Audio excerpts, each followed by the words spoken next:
할렐루야. 황금의 집 성막의 기간 네 번째입니다. 불은 제단에서 활활 타오릅니다.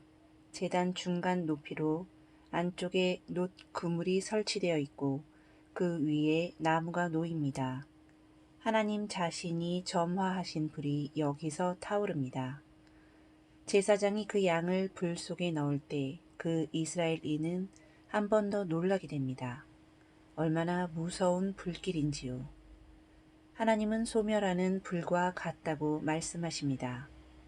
커다란 충격 속에 그는 불 속에 있는 그 양을 바라봅니다. 양이 자기 대신 불 속에서 사실은 그가 그 심판을 받아야 했던 것입니다. 예수 그리스도가 그렇게 우리 대신 하나님의 불꽃 같은 진노를 당하시며 십자가에 달리셨습니다. 그것이 그분에게 얼마나 끔찍한 일이었는지요. 아버지여, 할만하시거든 이 잔을 내게서 지나가게 하옵소서. 마태복음 26장 39절, 42절, 44절. 우리를 대신하여 죄를 사무심은 우리로 그 안에서 하나님의 의가 되게 하려 하심이라. 고린도후서 5장 21절. 주님은 캄캄한 흑암 속에 3시간 동안이나 버림을 당하셨습니다.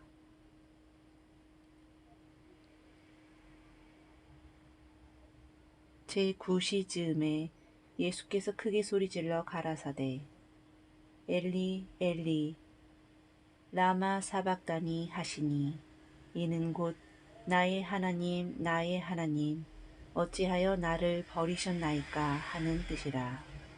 마태복음 27장 46절. 여기서 조용히 감사와 경배를 드림이 마땅하겠습니다. 이처럼 크신 하나님의 사랑과 그분의 온전히 이루어 놓으신 일을 생각하면 예수 그리스도의 십자가를 거부하는 자에게는 은총이 주어질 수 없으며 희생 제물이신 예수 그리스도를 받아들이지 않으려는 자에게 하나님의 진노의 불길이 영원히 머무를 수밖에 없다는 것을 우리는 더욱 잘 알 수 있습니다. 그 이스라엘인은 뒤로 주춤 물러섭니다. 그리고서 그는 진귀한 모습을 또 보게 됩니다. 이 커다란 놋제단, 위로 활활 타오르는 불길, 하늘로 솟아오르는 연기, 제단의 내 귀에 나온 불, 거기에는 피가 발라져 있고 그것은 하늘을 가리키며 마치 제단이 그의 손을 하나님께 펴고 있는 것 같습니다. 마치 제단이 하나님께 제물을 드리고 있는 것 같습니다. 제물이 놓인 제단은 예수 그리스도의 그림입니다. 제단이 하나님께 제물을 드리듯 예수님 자신을 하나님께 제물로 드리셨습니다. 이것이 그분이 제물의 가치를 부여하는 것입니다. 놀라우신 인자, 그분이 제물을 바쳤습니다. 마태복음 23장 19절에서 우리는 이것을 잘 이해할 수 있습니다. 제단이 제물보다 중합니다. 왜냐하면 제단이 제물을 거룩하게 하기 때문입니다. 그리스도는 제단과 제물 전부이십니다. 그분은 또한 불 속에 있는 제물이 하나님께 타오르도록 하는 제사장이십니다. 그분은 자신을 제물로 드리셨습니다. 십자가는 죄인의 구원만을 의미하지 않습니다. 거기에는 더 높고 놀라운 의미가 들어 있습니다. 십자가에는 아들이 아버지를 영화롭게 한 것이 들어 있습니다. 그분은 우리를 위해 자신을 주셨지만 무엇보다 먼저는 자신을 하나님께 드리셨던 것입니다. 하나님은 인간의 죄로 인해 불명예스럽게 되어졌는데 그 하나님을 영화롭게 하시고자 그리스도께서 자신을 죽음에 내어주신 것입니다. 그때 하나님은 죄인으로 화한 아들에게 하나님으로서의 얼굴을 숨기시고 동시에 사랑이 풍성하신 아버지의 눈으로서 아들을 보신 것입니다. 내가 목숨을 버리기 때문에 아버지께서 나를 사랑하신다. 고 주님 자신이 말씀하셨습니다. 안도의 한숨이 이스라엘인에게서 흘러나옵니다. 그의 모든 죄가 사해졌습니다. 이제 그는 자유롭게 나갈 수 있게 되었습니다. 그때 제사장을 붙들고 물었습니다. 내가 내일 다시 죄를 범하면 어떻게 되죠? 그러면 다시 제물을 가지고 하나님 앞에 나오셔야 합니다. 다음 주에 또 죄를 범하면 어떻게 됩니까? 물론 그때도 제물을 가지고 오셔야 합니다. 그러기에 여기서의 나의 일은 결코 끝나지 않습니다. 여기에는 앉아 쉴 의자가 없습니다. 뜰 안이나 성막 어디에도 쉴 곳은 없습니다. 나의 일은 끝나는 법이 없기 때문에 휴식이란 없습니다. 이것에 대한 이해는 히브리서 10장 11절을 보면 알 수 있습니다. 제사장마다 매일 서서 섬기며 자주 같은 제사를 드리되 왜 그는 그가 봉사하는 성막에서 앉아 쉴 수가 없을까요? 그는 구약시대에 살고 있었기 때문입니다. 십자가 이전에 살고 있었기 때문입니다. 그 큰 구속사역이 아직 이루어지지 않았기 때문입니다. 그 때문에 조금도 쉴 수가 없었던 것입니다.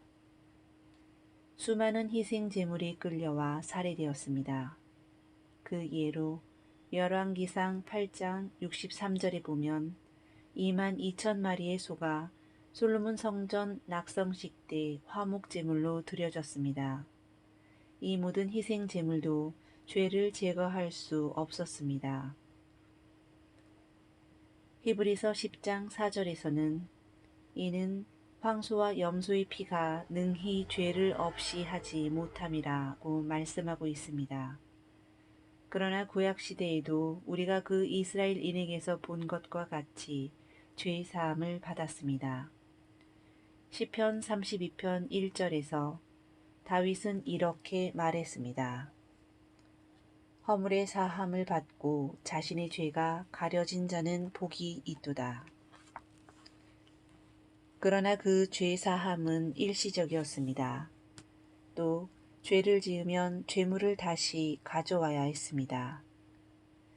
십자가에 달리실 참 희생제물이신 하나님의 어린 양을 바라보며 드려지는 그림에 지나지 않았습니다.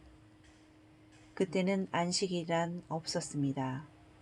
쉼없이 희생제물을 드려야 했기 때문입니다. 그리고 그 결과는 어떠했습니까? 히브리서 10장 11절을 읽어보십시오. 이 제사는 언제나 죄를 없게 하지 못하거니와 그러므로 성막 안에는 앉아 쉴 수 있는 의자가 없었습니다. 그러나 지금은 우리의 구속자이신 예수 그리스도 안에서 커다란 대조를 봅니다. 신약은 이렇게 말합니다. 그러나 그분은 또는 주 예수님은 십자가 이후의 사도는 이렇게 증언합니다. 오직 자기 피로 영원한 속죄를 이루사. 히브리서 9장 12절. 자기를 단번에 제사로 드려 죄를 없게 하시려고 세상 끝에 나타나셨느니라. 히브리서 9장 26절. 그리스도는 죄를 위하여 한 영원한 제사를 드리시고 이제 하나님 보좌 우편에 앉으사. 히브리서 10장 12절. 전에는 땅 위의 제사장이, 이제는 하늘의 제사장이, 전에는 동물로, 이제는 하나님의 어린 양으로, 전에는 많은 희생 제물을, 이제는 단 한 번의 희생으로, 전에는 자주 제사를, 이제는 단 한 번, 전에는 서 있어야 했는데 이제는 앉아 계시고, 전에는 끝나는 일이 없었는데 이제는 영원히 이루셨고, 전에는 순간적인 용서였는데 이제는 영원한 속죄를 이루셨습니다. 예수님은 앉아 계십니다. 즉, 그분은 쉬고 계시는 것입니다. 그분은 십자가에서 3시간 동안의 쓰라린 고통을 당하시고 다 이루었다고 외치셨습니다. 모든 것이 이루어졌습니다. 행해야 할 그 어떤 것도 남아있지 않습니다. 그 이스라엘인이 재물 위에 손을 얹기 위해 나온 것처럼 단지 그분에게 나아가는 것만 필요합니다. 당신의 죄를 시인하고 회개하십시오. 그것은 전향, 즉 돌이킴을 말합니다.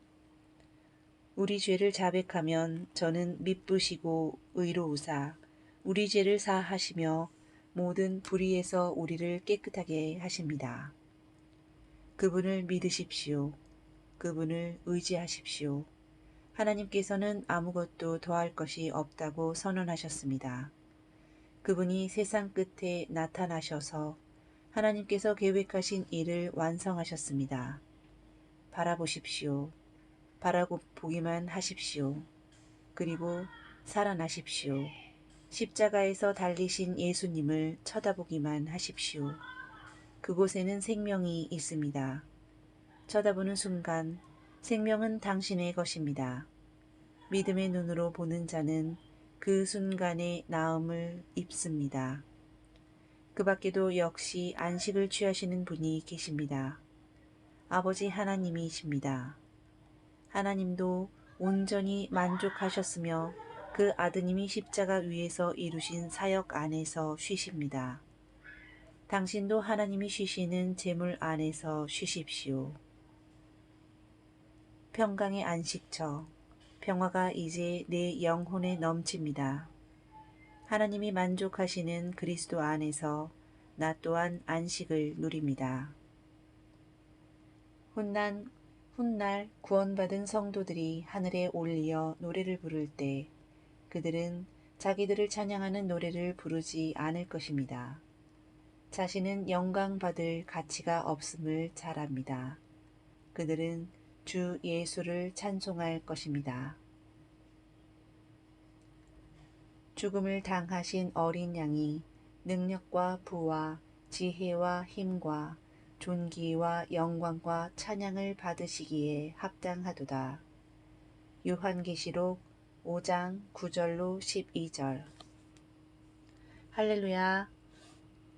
황금의 집, 성막의 기관 4번째를 마치겠습니다.